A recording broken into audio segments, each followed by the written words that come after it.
دعوت سخن دینے جا رہا ہوں برطانیہ سے آئے ہوئے ہمارے مہمان حضرت مولانا حافظ عبدالستار عاصم صاحب وہ تشریف لائیں اور 15 منٹ کے لیے آپ سے گفتگو فرمائیں۔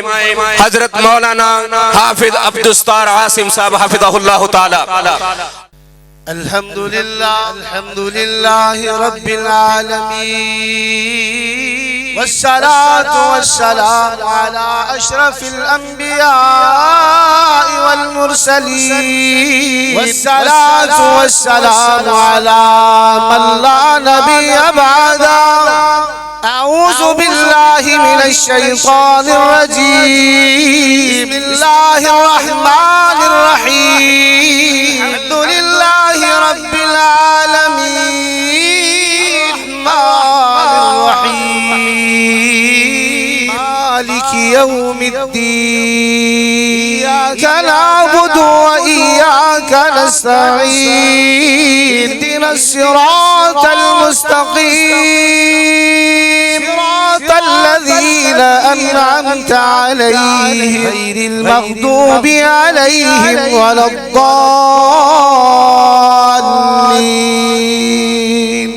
الحمد لله رب العالمین۔ سب تعریفیں اس اللہ کے لیے جو پالنے والا ہے تمام جہانوں کا۔ سورہ فاتحہ کو آپ نماز میں بھی پڑھتے، فرائض ہوں، سنن ہوں، نوافل ہوں۔ میرے شیخ موجود ہیں، اسے محدثین مفسرین کافیہ شافیہ ام القرآن بھی کہتے ہیں۔ اور میرے بھائی اسماعیل عتیق صاحب موجود ہیں اور ہمارے وکیل صحابہ، خطیب مشرق و مغرب، خطیب ایشیا برطانیہ میں ہم ہمیں شیخ کو سنتے تھے۔ اللہ رب العالمین ان کی زندگی میں برکت عطا فرمائے، رب العالمین ان کی رہتی زندگی جو ہے اس کو برکتوں سے بھر دے۔ انشاءاللہ آپ انہیں بھی سنیں گے۔ میں تو صرف حاضری کے لیے پیارے بھائی ہارون یاسر کے پاس حاضر ہوا تھا۔ عزیز دوستوں اور بزرگوں،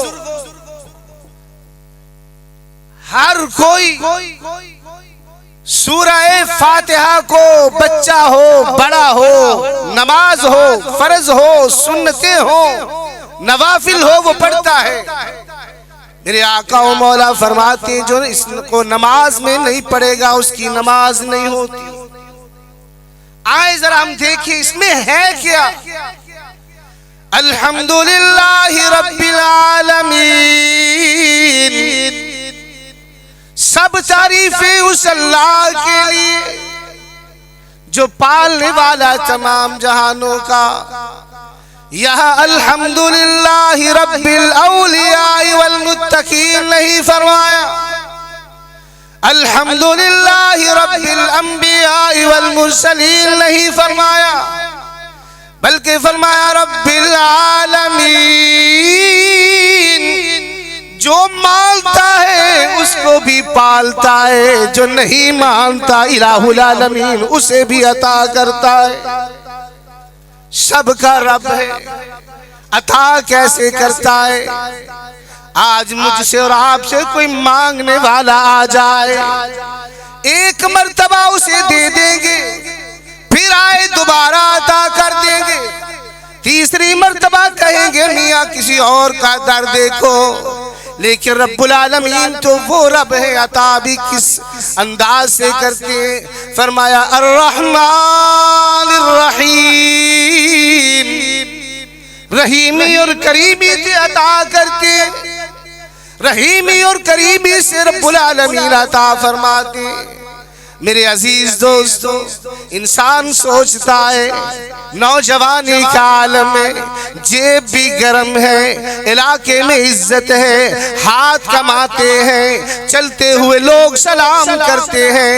آج یہ نوجوان بوڑھا ہو گیا، نوجوان بوڑھا ہو گیا، اولاد جو ہے وہ جوان ہو کر کے پرواز کر گئی، جیب خالی ہو گئی، ہاتھ پکڑتے نہیں، دماغ شل ہو گیا۔ گیا، پاؤں جو ہے وہ بوجھ نہیں اٹھاتے، یہ سوچتا ہے میں کس ادا سے، کس منہ سے رب العالمین کے در پہ حاضر ہوں۔ رحمت دو عالم صلی اللہ علیہ وسلم اعلان فرماتے، رب العالمین فرماتے میرے محبوب انہیں بتا دیجئے، نبی عبادی انی انا الغفور الرحیم،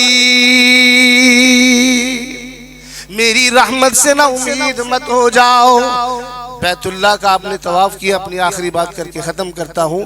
جس شخص کو اللہ نے ابھی تک عمرے پہ نہیں بلایا، اللہ اسے اسی سال بلائے، اور جب آپ اب جائیں نا انشاءاللہ تو باب ملک فہد سے بیت اللہ میں داخل ہوں، بیت اللہ پہ نظر پڑتے ہی الہ العالمین کا یہ فرمان نظر آئے گا۔ کون سا فرمان؟ وَمَن يَعْمَلْ سُوءًا أَوْ يَظْلِمْ نَفْسَهُ۔ او دور سے آنے والے حاجی یا معتمر، دیکھ تو صحیح گناہوں کی گٹھڑیاں اٹھا کر کے لایا ہے، زندگی بھر کی لغزشیں لے کر کے رب العالمین کے در پہ آ گیا ہے۔ وَمَن يَعْمَلْ سُوءًا أَوْ يَظْلِمْ نَفْسَهُ، اپنی جان پہ ظلم کر بیٹھا ہے، اب رب العالمین کو پکارنا تیرا کام ہے۔ یجد اللہ غفور الرحیم الرحمن الرحیم۔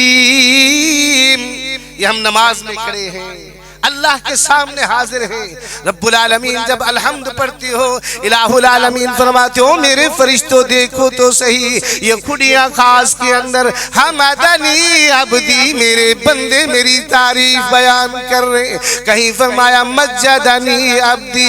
عزیز دوستو آؤ تو صحیح اس رب کے در پہ اللہ نے زندگی رکھی تو پھر مالک یوم الدین۔ بارک اللہ فیکم، انعم اللہ علیکم، کثر اللہ خیرکم، السلام علیکم ورحمۃ اللہ۔